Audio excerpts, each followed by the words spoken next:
வணக்கம். தலைப்புச் செய்திகள் வாசிப்பது வெங்கட். திமுகவின் மோசமான ஆட்சியில் இருந்து விடுபட தமிழ்நாடு துடிக்கிறது.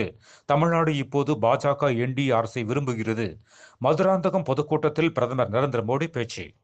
நியோ மேக்ஸ் மோசடி வழக்கில் ரூபாய் 2000 கோடி சொத்துக்களை ஏலம் விட உயர்நீதிமன்றம் மதுரை அமர்வு உத்தரவு.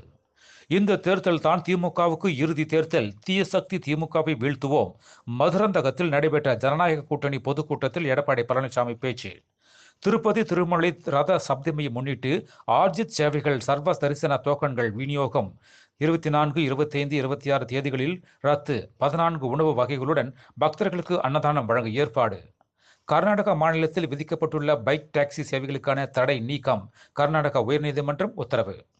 11 ஆண்டுகளில் தமிழ்நாட்டிற்கு ரூபாய் 14 லட்சம் கோடி நிதி அளித்துள்ளார் பிரதமர் மோடி. மதுராந்தகத்தில் நடைபெற்ற தேர்தல் பிரச்சார கூட்டத்தில் நயினார் நாகேந்திரன் பேச்சு. முதல்வர் மு க ஸ்டாலின் முன்னிலையில் அமமுக முன்னாள் துணை பொதுச் செயலாளர் எஸ்பி மாணிக்கராஜா திமுகவில் இணைந்தார்.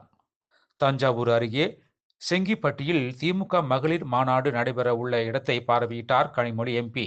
தேர்தல் வருவதால் பிரதமர் மோடி தமிழகத்திற்கு அடிக்கடி வருவார் என பேட்டி. தேர்தல் ஆணையம் நமக்கு விசில் சின்னத்தை ஒதுக்கீடு செய்திருப்பது பெரும் மகிழ்ச்சி. தவிக தலைவர் விஜய் எக்ஸ் பதிவில் தகவல். மகனை முதலமைச்சராக துடித்துக் கொண்டிருக்கிறார் முதலமைச்சர் மு க ஸ்டாலின். மதுராந்தகத்தில் நடைபெற்ற தேர்தல் பிரச்சார பொதுக்கூட்டத்தில் டிடிவி தினகரன் பேச்சு.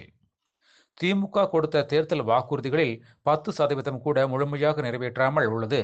முதல்வர் மு க ஸ்டாலினுக்கு தமிழக பாஜக முன்னாள் தலைவர் அண்ணாமலை பட்டியல். சிறுத்தை தாக்குதல் இளைஞர் உயிரிழப்பு எதிரொலி.